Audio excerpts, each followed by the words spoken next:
Glória a Deus. Vamos estudar agora um pouquinho sobre se vale a pena servir a Deus, né? Se vai ter recompensa por isso. Jesus, ele disse assim, querido, que o trabalhador é digno do seu trabalho. E lá em Apocalipse diz assim: eis que cedo venho e a minha recompensa está comigo para dar a cada um segundo as suas obras. Tudo que nós fazemos aqui na terra, querido, vai ser julgado, vai vir à tona. Você está sendo filmado e tua vida vai passar, querido, como um filme. No julgamento para a salvação, a pessoa vai assistir, querido, todas as vezes que alguém falou de Jesus para ela, que ela negou, e isso vai condenar ela. Não vai passar os pecados. Os pecados é consequência. O que vai passar é todas as vezes que ela teve uma oportunidade de se arrepender, de voltar, de aceitar Jesus, vai passar, aí vai mostrar para ela que não tem como ela ser salva, porque ela rejeitou a palavra. E isso será lançado no lago de fogo. Mas mesmo que você for salvo, porque você ficou firme em Jesus, aí você fica esse crente frouxo, mas pela graça de Deus você foi salvo, aí, querido, você vai ser julgado. Você vai receber o julgamento do crente. O julgamento do crente é para dar a cada um segundo as suas obras. E assim como existe pessoas abençoadas neste mundo, pessoas que estudaram, que trabalharam, pegaram cargo, têm nome, têm fama, têm uma vida legal, assim vai ser na eternidade. Jesus, ele diz assim: não trabalhe pela comida que perece. Quer dizer, não trabalhe pelas coisas que vão acabar. A nossa vida aqui é passageira e o que Jesus quer nos dar é uma vida eterna. E nós estamos, querido, atrás da vida eterna. O problema da salvação, eu vou ficar firme com Jesus, capaz que eu vou ficar para trás, né? Mas só que agora, querido, Deus tem um propósito, Deus tem um chamado para nós. E eu quero ler na palavra para você ver que isso é bíblico. E que você, querido, não vai se esforçar porque você tem interesse, é para vencer os dias maus, para vencer a tentação, para fortalecer sua fé, para dar alegria para Deus, e depois você vai ser recompensado ainda. Tem pessoas que falam: eu só de ir para o céu, se eu for um engraxate lá tá bom. Querido, se você for um engraxate lá no reino do céu, você foi uma tristeza para Deus. Você quer ser uma tristeza para Deus? Você quer ser alegria para Deus, né? Você quer que o Senhor fique alegre, feliz com o teu modo de vida. Então, nós temos que começar a conhecer o galardão e querer ganhar galardão. A Bíblia fala galardão, coroa. Galardões é riquezas, posses. Eu creio assim. Coroa aqui que é nome, fama, glória. Então a Bíblia fala de galardões e coroa. Vamos lá. Está em Mateus 25, versículo 14. Ali diz assim: Jesus continuou: o reino do céu será como um homem que ia fazer uma viagem. Jesus veio aqui, implantou o reino de Deus e assentou diante do Pai. Então ele foi fazer uma viagem. Aqui é como, né? Uma comparação. Ele chamou os seus empregados. Quem que é empregado? É as pessoas que são salvas, que agora é servo de Deus. Até eu acho interessante na igreja Congregação Cristã, né? Você é crente, ele fala assim: eu sirvo a Deus na congregação cristã. É uma coisa, querido, que você tem que entender. Você agora é servo de Deus. Você que já é firme na igreja, você é servo de Deus. Olha bem. Ele chamou os seus empregados e pôs para tomarem conta da sua propriedade. Todas as coisas são de Jesus. A Bíblia fala assim: porque todas as coisas foram criadas por Ele e para Ele são todas as coisas. Então você tem que entender, querido, que nós somos mordomos de Deus. E Ele põe... Amada, aprende uma coisa. Deus pode ter te dado pouco. Cuida bem do que Ele te deu. Talvez a única coisa que Deus te deu, querido, foi seus filhos, sua esposa, seu emprego. Cuida bem disso, porque você não vai ser recompensado pelo que você faz para homens. Você vai ser recompensado se você estiver fazendo para Deus. Tudo que façais, façais para agradar a Deus e não aos homens. Por quê, querido? Porque é Deus que vai nos recompensar. E essa recompensa vai ser tremendo, querido. Vai ser gloriosa. Eu tenho dó das pessoas que vivem nesse mundo e não pensam na riqueza eterna, porque a coisa mais certa que tem é que elas vão morrer. Quantos velórios eu vou lá, querido, eu fico sabendo da vida da pessoa, eu falo, coitado, esse é pobre. Sabia, querido, que poucos velórios que eu fui, que eu tenho certeza que a pessoa é rica para com Deus? Esses dias atrás eu fui num, né? Eu tenho certeza que ela vai ser rica para com Deus. Mas quase todo velório que eu fui, aquela pessoa não viveu uma vida intensa servindo a Deus. A maioria delas eu sei que foram salvas, mas vão receber pouco da riqueza do céu. Vamos lá. E lhes deu dinheiro de acordo com a capacidade de cada um. Olha bem, o que você tem que entender? Deus, Ele dá de acordo com a sua capacidade. Então, se você esforçar, estudar, se preparar, Deus vai te dar mais. Mais. Por quê? Porque Deus quer fazer que nós tenhamos uma vida em abundância. Deu 500 moedas de ouro ao primeiro, né? Ao segundo, 200 e ao terceiro, 100. Então foi viajar. O empregado que tinha recebido 500 moedas, saiu logo, fez negócio com o dinheiro e conseguiu outras 500. Do mesmo modo, o que havia recebido 200 moedas, conseguiu outras 200. Mas o que tinha recebido 100 moedas, saiu e fez um buraco na terra e escondeu o dinheiro do patrão. Depois de muito tempo, o patrão voltou. Jesus parece que está demorando, mas ele vai voltar, tá?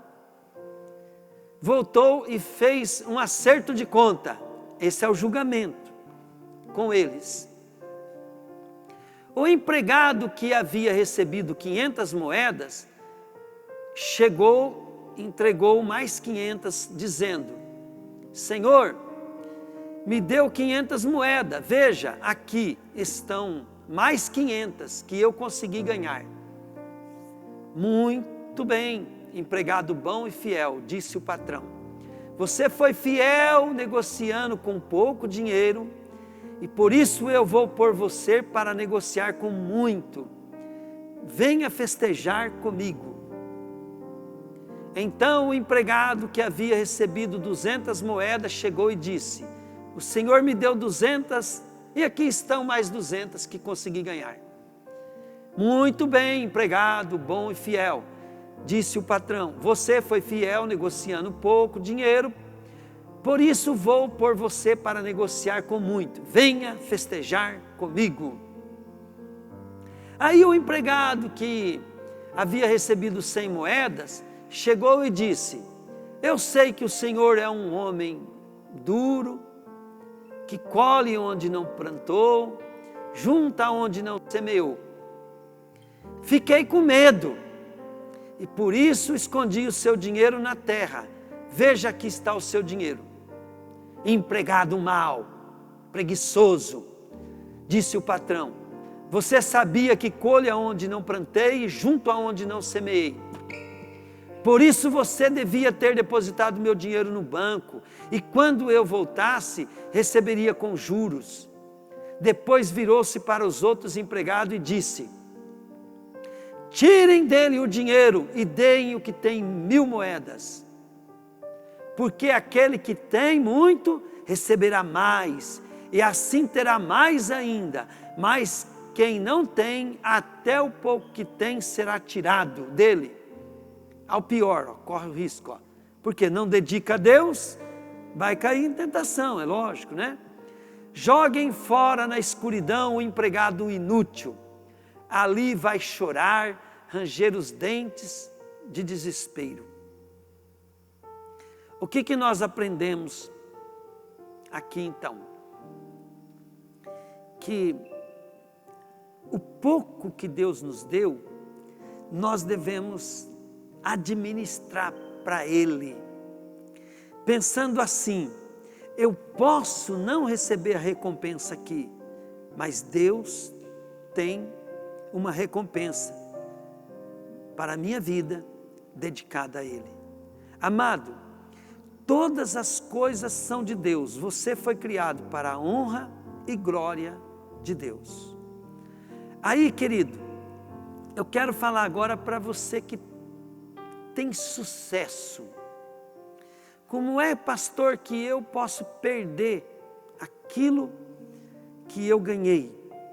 A recompensa de Deus. Muitas vezes, querido, você vai ter sucesso porque você vai obedecer a Deus, vai se dedicar. Se até as pessoas do mundo se dedicando ganham dinheiro, são felizes e arrumam uma vida boa, então você pode ser um servo de Deus, um crente também com uma vida boa. Mas tem uma armadilha, querido, de Satanás, que você pode, querido, perder todas as suas bênçãos eternas por causa da motivação. Nós temos que ter um coração puro e bom e fazermos tudo para a glória de Deus. Tem pessoas, querido, que eles são bênção, mas ele tem motivação errada.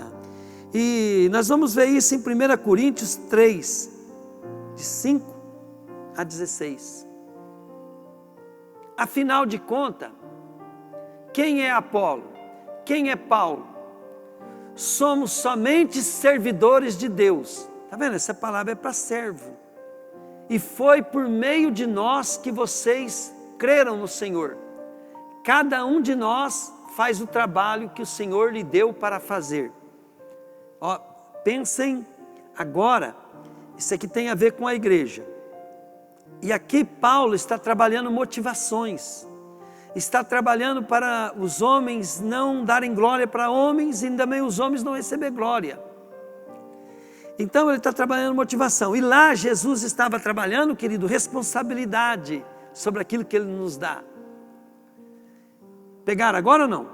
Aí você tem responsabilidade, porque se você vai ganhar. Agora você precisa trabalhar as suas motivações. O porquê que você trabalha, dedica a Deus. Eu plantei, Apolo regou a planta, mas foi Deus quem fez crescer. De modo que não importa nem o que planta, nem o que prega, mas sim Deus que dá o crescimento. Pois não existe diferença entre pessoa que planta e a pessoa que rega. Deus dará a recompensa de acordo com o trabalho que cada um tiver feito. Nós ficamos pensando: mas a pessoa não me reconhece, mas a pessoa saiu da igreja. Não se preocupa com isso. Não estão me... Querido, não importa. Você faz a sua parte, que Deus vai te recompensar. Porque somos companheiros de trabalho no serviço de Deus. Vocês são terreno no qual Deus faz o seu trabalho. Vocês são também edifício de Deus. Vocês lembram que eu preguei esse tempo atrás sobre edifício, casa de Deus e lavoura de Deus? Está vendo? Então, o que é um servo de Deus? Um servo de Deus, tudo que ele faz, no trabalho dele, na casa dele, na igreja, na rua, ele está trabalhando para Deus. Uma hora ele está evangelizando, outra hora ele está pastoreando, ele está trabalhando a lavoura de Deus ou está edificando a casa. Então vamos lá. Usando o dom de Deus, que Deus me deu, eu faço o trabalho de um construtor competente. Põe o alicerce e outro constrói em cima dele. Porém, cada um deve construir com cuidado. Porque Deus já pôs Jesus Cristo como o único alicerce. Nenhum outro alicerce pode ser colocado. Então, a base da vida de toda a humanidade para a salvação e para construir é Jesus. Alguns usam ouro, outro prata ou pedras preciosas, para construírem em cima do alicerce. E ainda outros usam madeira, ou capim, ou palha. Isso aqui, querido, ele está falando que o material que nós usamos, tanto é a nossa dedicação como a motivação dela. O dia de Cristo vai mostrar claramente a qualidade do trabalho de cada um, pois o fogo daquele dia, o fogo daquele dia, mostrará o trabalho de cada pessoa. O fogo vai mostrar e provar a verdadeira qualidade do trabalho. Se aquilo que alguém construiu em cima do alicerce resistir ao fogo, então o construtor receberá a recompensa. Mas se o trabalho de alguém for destruído pelo fogo, então esse construtor perderá a recompensa, perderá o galardão, querido, perderá a coroa, perderá a glória eterna, a riqueza eterna. Isso é ruim, isso não é bom, tá? Porém, ele mesmo será salvo. Está vendo que a salvação quer dizer, esse trabalhou, mas a motivação fez com que ele não recebesse a recompensa. Porém, ele mesmo será salvo, como se tivesse passado pelo fogo, para se salvar. Certamente vocês sabem que são templo de Deus, e que o Espírito de Deus vive em vocês. Assim, se alguém destruir o templo de Deus, Deus destruirá essa pessoa, pois o templo de Deus é santo e vocês são o seu templo. Então nós devemos trabalhar, primeiro, para nós sermos santuário de Deus. Cuida da tua própria vida, primeiro. Depois nós temos que usar a nossa própria vida para fazer com que as pessoas também sejam templo de Deus, sejam lavouras de Deus. E temos que trabalhar a nossa motivação. Para terminar, eu quero ler em 2 Timóteo 4, 7 e 8. Fiz o melhor que pude na corrida. Cheguei até o fim. Conservei a fé. Porque o meu justo viverá pela fé.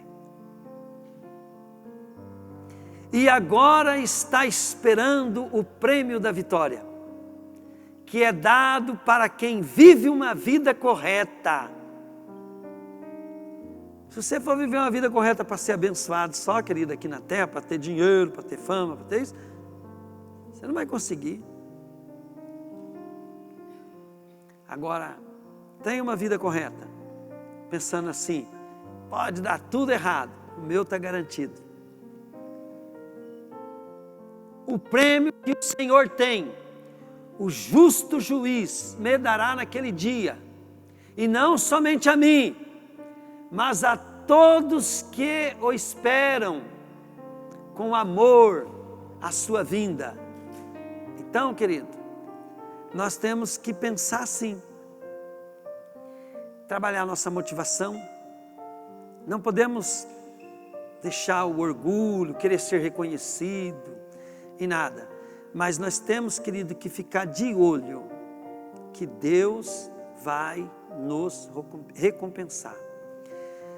Eu gosto muito do Sermão da Montanha, quando Jesus começa a falar felizes. E ali, querido, ele mostra que é feliz aquele que não recebe nada nesse mundo. Por quê? Porque Deus, querido, vai compensar aquilo com recompensa eterna. Então não trabalhe para ser reconhecido pelo homem. Eu fico contente quando as pessoas me reconhecem por causa do que Deus está fazendo na vida dela, mas por causa dela me dar honra, eu procuro não estar nem aí, porque eu sei que se eu receber uma recompensa aqui, eu perdi na eternidade.